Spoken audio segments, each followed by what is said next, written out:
last day. Oh, how exciting. Yeah. Can you tell everybody a little bit about your business? What made you dive in with LinkedIn? And then we'll get into maybe some things that are working for you that these guys would love to hear about. Okay, will do.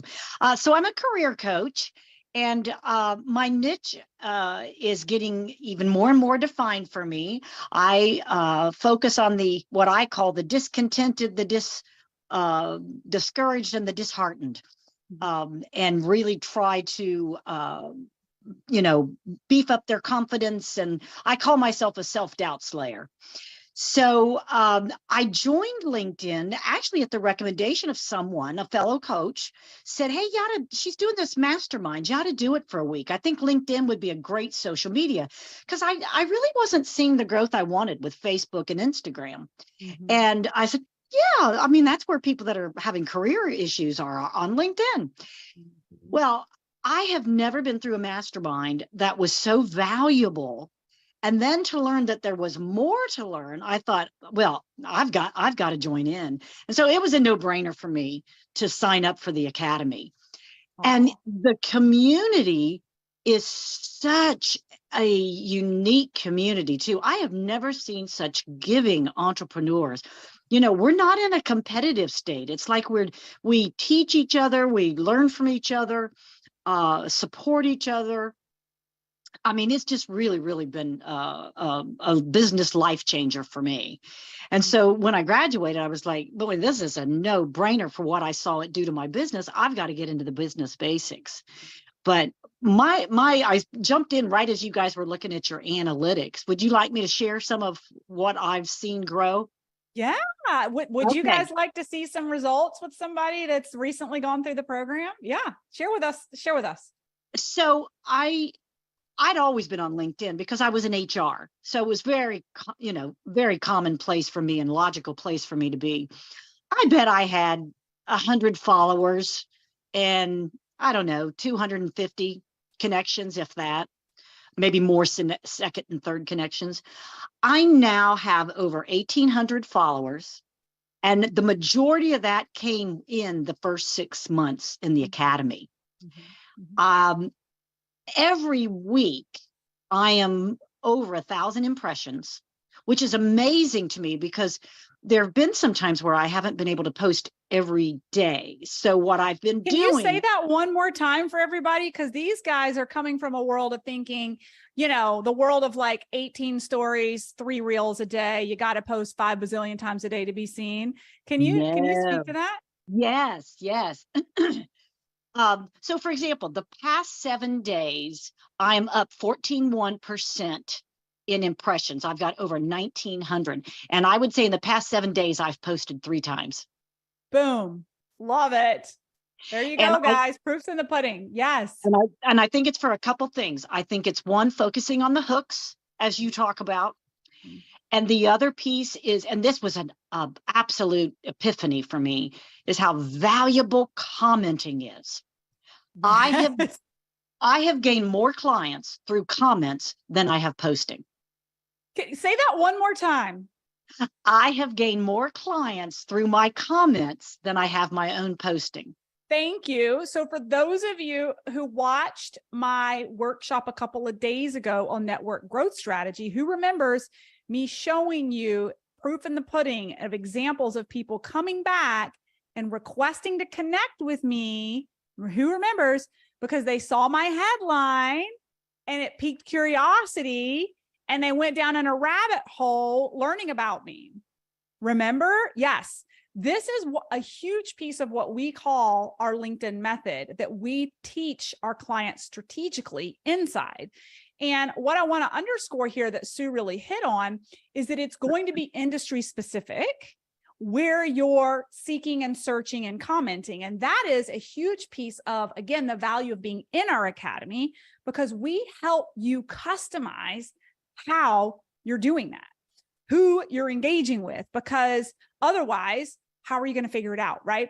I would guarantee you 20% of you that are watching this live stream are here because of that strategy. Easily. Yeah. I love that, Sue. Okay. Thank you.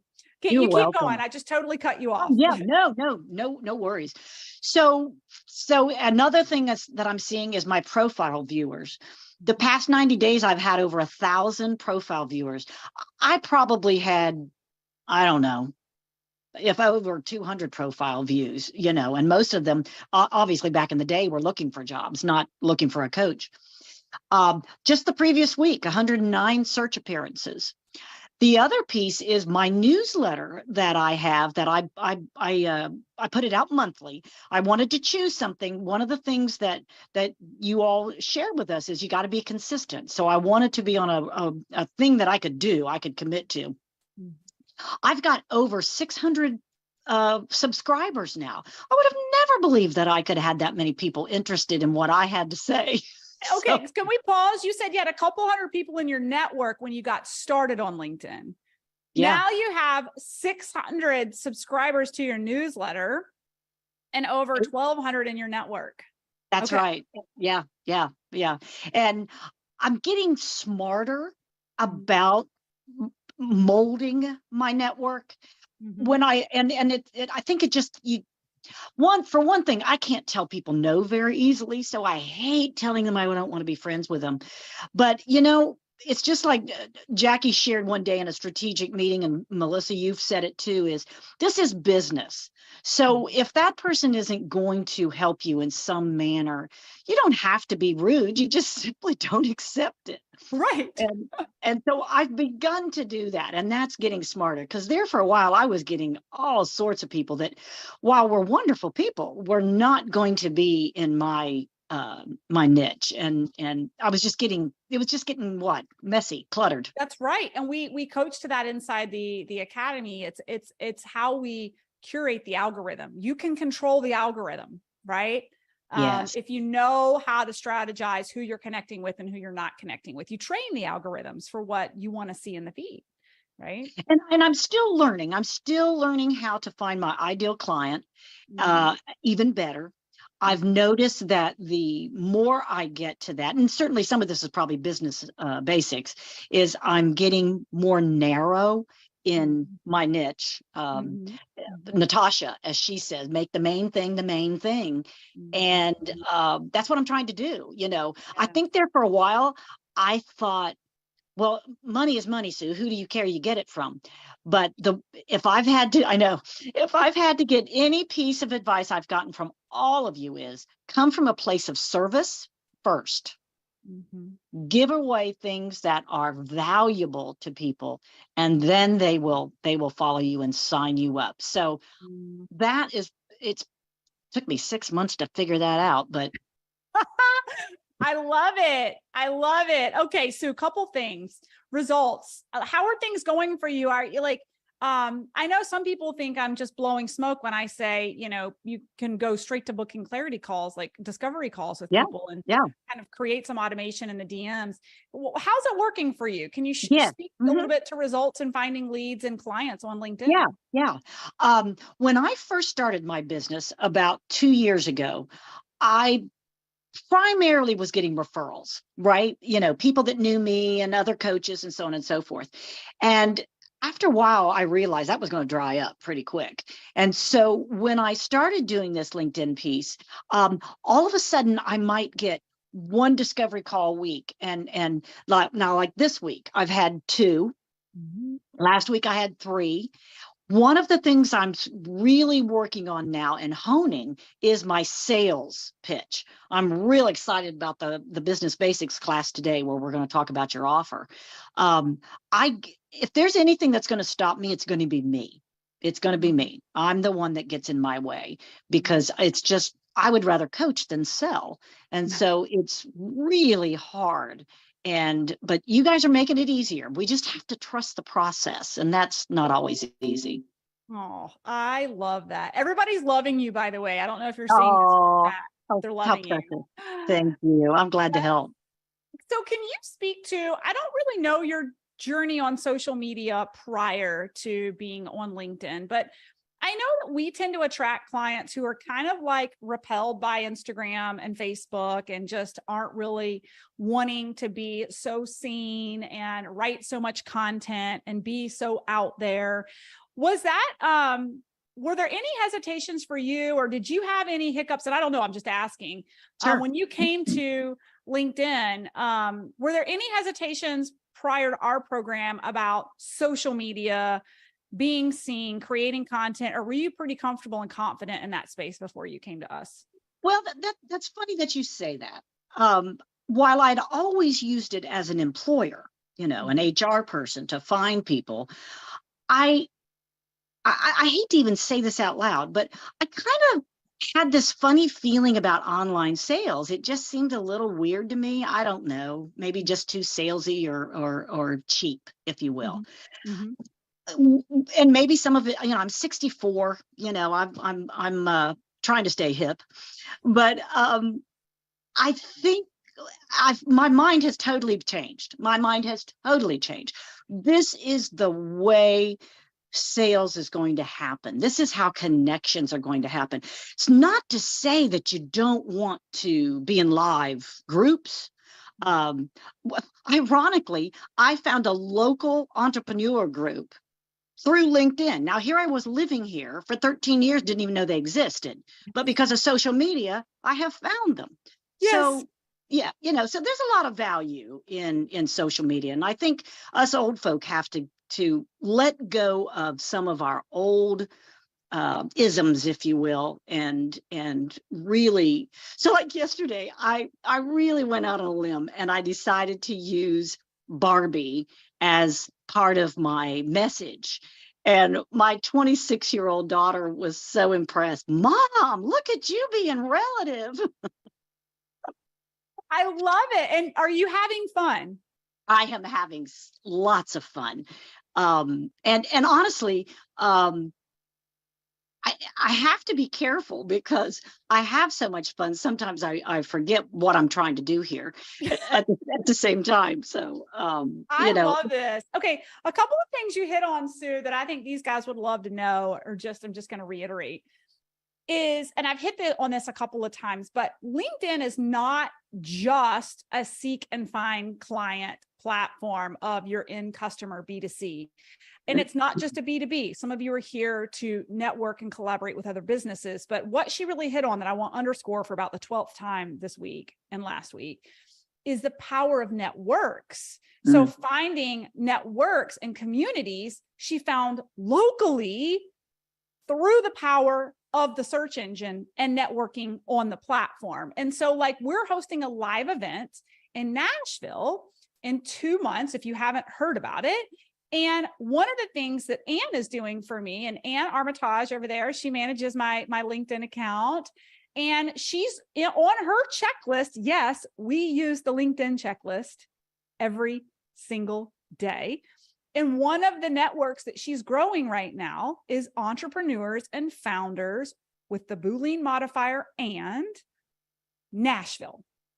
So what are we doing right now? We're growing a network of local people in Nashville who are then reverse pinging me and saying, hey, I see that you're hosting this thing in Nashville. I'm an entrepreneur. I'm curious. Tell me more about it. Right? It's like attraction marketing at its finest.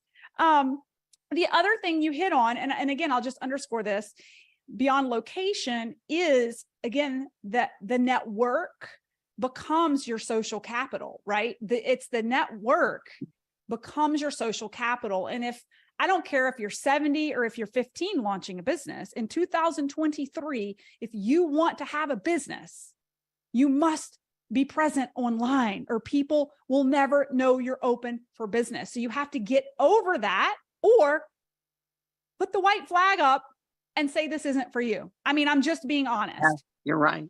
If you want to be relevant in 2023, the path of least resistance that's the most fun is leveraging social media on LinkedIn, where people are kind and courteous. It's not oversaturated and you can be seen. But I'm just here to tell you, if you get on a clarity call with me, like don't waste my time or yours. If you get on a call and say, but I just don't want to be seen. Am I going to have to like create content? Yes. People will not know you're open for business if you do not show up, but we make it not so painful. We make it easy and fun and step by step, right? And I'll say this, and then Sue, I would love your thoughts and kind of final remarks on the fence sitters. I haven't really talked about this in this masterclass, but Think and Grow Rich, Napoleon Hill studied at the turn of the century, the most successful entrepreneurs at the turn of the century. And what he found was that they were embracing the industrialization. They were embracing a new way of doing work versus a large majority of people were still creating money for themselves in the pioneer days of being a pioneer, right? Versus the industrialization. And so it was these forward thinkers who everybody else thought was crazy, right? That really got ahead of the market and became some of the richest millionaires at the turn of the century. And where I'm going with this is I take you back to the blue ocean and I take you back to social media and marketing. It is not going anywhere, guys. It is like in the industrialization age, right? Like it's not going anywhere if you want to be in business. But the key is that you can be a pioneer in the state that you can be ahead of the curve by leveraging a social media platform that no one else is using right now. Right? You can get ahead of lead generation against your competitors by thinking novelly about market and market share and whose attention you're getting, right? And thinking differently than the average authority or business owner that's trying to grow a brand and a business online. So, Sue, with that, I know you said it was a no-brainer for you to join us here in the Academy, but I'm curious. Because you're a coach, you work with people, right? What do you have to say to the fence sitters? A number of them, either feel they've never invested in marketing for their business before, and or maybe they've invested in some type of coaching program that's like a widget to teach them a thing they're going to sell. Maybe they've invested in being certified in XYZ, but they actually haven't invested in a marketing strategy and a funnel. Can you speak to the fence sitters who are hours from making a decision? Certainly. I think what it came down to for me was I realized, because I'd worked in corporate all my life, and I'm talking like 30 years, okay? And I realized I had to totally change the way I did work and think. And to be around other entrepreneurs was absolutely critical. And to get my information from an expert and not just a book. You can't stay on top of this stuff current enough. I mean, when you go through the LinkedIn Academy, guys, there'll be days where Jackie will say, hey, we got something new just happened on LinkedIn. You're not going to get that anywhere else. I mean, it just blows your mind that how fast this stuff is changing. And so I think it's the way that if you are not already of an entrepreneurial spirit and don't have that kind of resilience that you have to have, and then you need real-time information, it's just, you got to invest in your business some way. And this isn't, to me, it's an investment. It's returned its investment. I'm going to continue growing. I'm continuing to learn things. And I think that's the other thing I've learned from all of Melissa's team is you never stop learning. So I don't know. It's just really important, I think, to invest in yourself and in your business, because otherwise, what are you going to be like a year from now? What's going to be different, I guess, is really the question. Oh, so good. So good. I mean, you're speaking my language. When I hear people say, when I land my next 2 sales, when I get, I sell XYZ, then I'll invest. My tough love to you is, how's that working out for you? Yeah. Right. In order to get radically different results, you have to be willing to do things radically differently. Yeah. Otherwise, you're depending on past habits and the past ways you've been doing things. Yes. Clearly, the results aren't there, right? So you're just living in the past, stepping forward, doing what you've always done. But to your point, you have to be willing to take the steps and hold yourself accountable too. Yeah. Right? And let me share, guys, I'm a tightwad. Okay. I'm not somebody that easily gives money up. I don't, so I just want to share that sincerely, because it takes a lot for me to give up cash. So I It was well love worth that. it. I love that, Sue. Do you feel like you've gotten your return, my friend? Oh my gosh. And then some. Yeah.